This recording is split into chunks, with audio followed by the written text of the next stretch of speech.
Hola, ¿qué tal? Mi nombre es Agustina Carrasco, soy médica clínica, especialista en medicina interna y con posgrado en tratamiento del dolor y cuidados paliativos. En este video vamos a hablar del dolor, que es un tema muy complejo y amplio. Vamos a empezar con la definición que el año pasado, en el 2020, la redefinió la Asociación Internacional para el Estudio del Dolor, la IASP, definiendo al dolor como una experiencia sensorial y emocional desagradable asociada con o similar a la asociada con daño tisular real o potencial.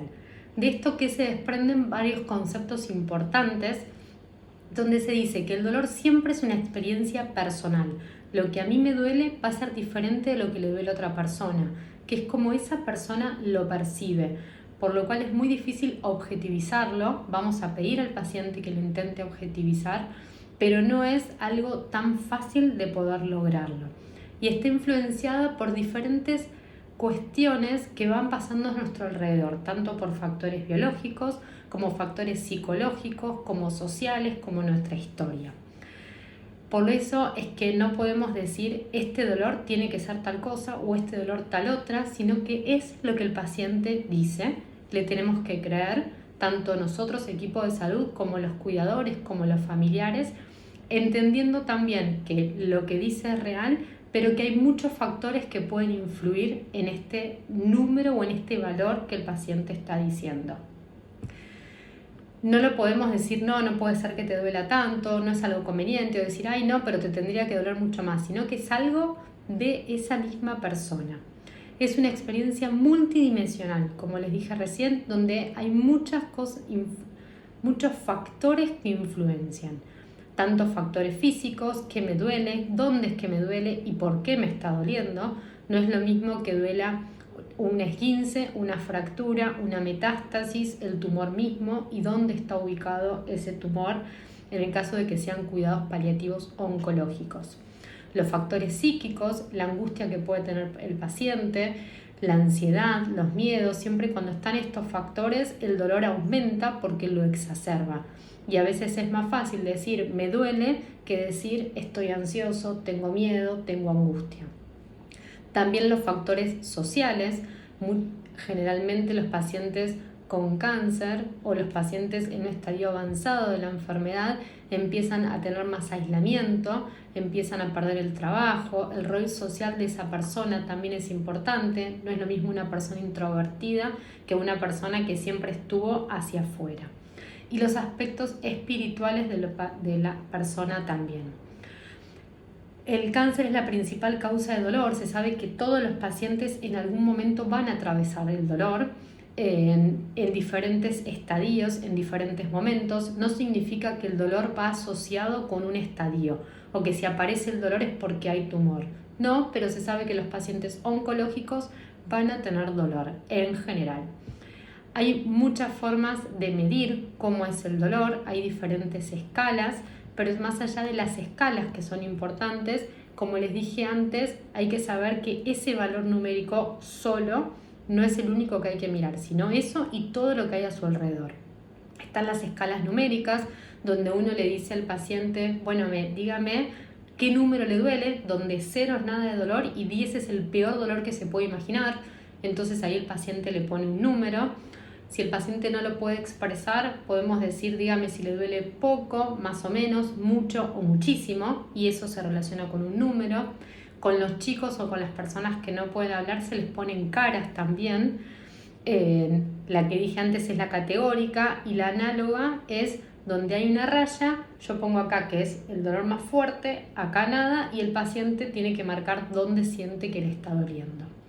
Después está el concepto de dolor total, que es un poco resumir todo lo que venimos hablando antes, que habla que el dolor no es solo un aspecto físico, sino cuando vemos y evaluamos que el paciente tiene un dolor más existencial.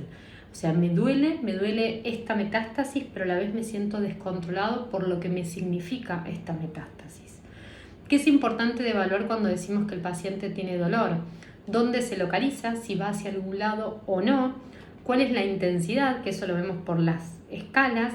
¿Qué cosas lo agravan y qué cosas lo disminuyen? ¿Y cuánto le dura? Si es segundos, si es minutos, si el dolor dura toda la noche. ¿Cuáles son los objetivos en el tratamiento del dolor? Esto es importante saber para saber qué es lo que estamos buscando. En un principio es calmar el dolor y que sea algo tolerable. A veces no podemos lograr que desaparezca, pero sí que por lo menos sea una molestia o algo que lo tolere. En un primer momento en la noche, que el paciente pueda descansar. Sabemos que cuando una persona descansa es como que su cerebro se resetea y vuelve a estar, y eso hace que esté mejor. Después de que logramos que el paciente pueda descansar bien, que no tenga despertares por el dolor, apuntamos a las actividades mínimas que el paciente puede hacer. Y si eso se logra, bueno, uno va avanzando en las actividades.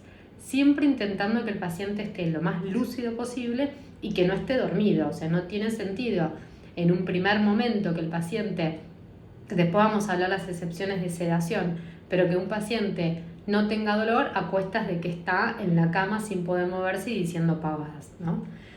¿Cómo podemos lograr estos objetivos? Es buscar, bueno, cómo le duele, cuánto le duele y según esa escala ver qué analgésico vamos a dar. Analgésico es la medicación que alivia el dolor y en esto tenemos dos grupos. Un grupo de opioides y en este grupo de opioides tenemos fuertes y débiles y un grupo de no opioides que son los analgésicos comunes, los antiinflamatorios que escuchamos que dicen que se escucha paracetamol, ibuprofeno, diclofenac. Dentro de los opioides tenemos los débiles, que es el tramadol y la codeína, y los fuertes, que es la morfina, la metadona, la oxicodona, el fentanilo, entre otros. Según el tipo de dolor que el paciente tiene, es donde uno va a comenzar. Acá, en general, salvo que el médico diga algo diferente, uno comienza con dosis regulares, que estas se van a adaptar al paciente, ¿sí? Como hablamos en el módulo anterior, uno va a intentar que siempre sea por boca, pero si no se puede por boca, se busca otra forma de administración a dosis regulares para mantener un nivel de analgesia constante en el paciente y evitar que se genere el dolor. Una vez que el dolor empieza a despertarse, tarda más en apagarse. Por eso es importante evitarlo y prevenirlo. Y por eso es que son las dosis constantes.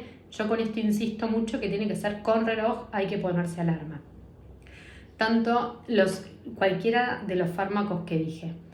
Cuando uno usa opioides débiles o opioides fuertes, también puede sumar lo que llamamos coadyuvantes, que son los analgésicos, a veces también un antidepresivo, por esto de que hablamos de cómo es el dolor y los distintos factores del dolor. Esto es lo que yo digo, la dosis fija es esta que va por reloj. Después está lo que es las dosis extras o las dosis de rescate, que son si entre esas dosis que nombramos fijas el paciente tiene dolor, siempre va a estar la indicación de darle una dosis de rescate. Esta dosis de rescate va a servir tanto para el paciente no sufra y para nosotros, equipo de salud, saber qué necesidad tiene el paciente. Y por otro lado están los que se llaman rescates preventivos, que se da si sabemos que ante ciertas situaciones hay dolor, por ejemplo el baño, la higiene, el traslado de una camilla, se le da según la vía de administración un tiempo antes un rescate para aliviar ese dolor. Algunas pequeñas cuestiones, pequeñas no, son muy importantes sobre mitos sobre la morfina o los distintos opioides fuertes, pero principalmente sobre la morfina, que es lo que más se escucha. La morfina no se indica porque el paciente está en un estadio terminal, sino que se indica por el tipo de dolor que tiene el paciente o falta de aire.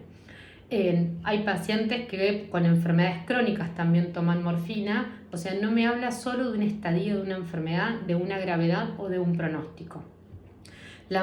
Hay pacientes que están con morfina y con dosis altas de morfina y que trabajan, manejan, hacen vida cotidiana, pueden o no, pero puede pasar. La morfina no es la idea que a uno los deje como atontados. Como les dije antes, el objetivo es que el paciente esté lo más lúcido posible. Tiene algunos efectos adversos, y porque uno de la morfina no está adelantando, ni acelerando, ni retrasando nada, sino que es acompañar lo que tenga que pasar en el momento que tenga que pasar, pero acompañarlo. Hay algunos efectos adversos de la morfina o de los opioides que se van a dar y es importante que los previnamos. En esto va a estar el equipo de salud dándole las pautas para prevenir estos efectos adversos. Si estos efectos adversos no se pueden controlar, se rota de analgésico. Pero acá lo importante es que el paciente tenga un dolor controlado. ¿sí? Para que pueda no estar con sufrimiento. Como dijimos antes, la idea es que el paciente tenga el menor sufrimiento posible. Muchas gracias.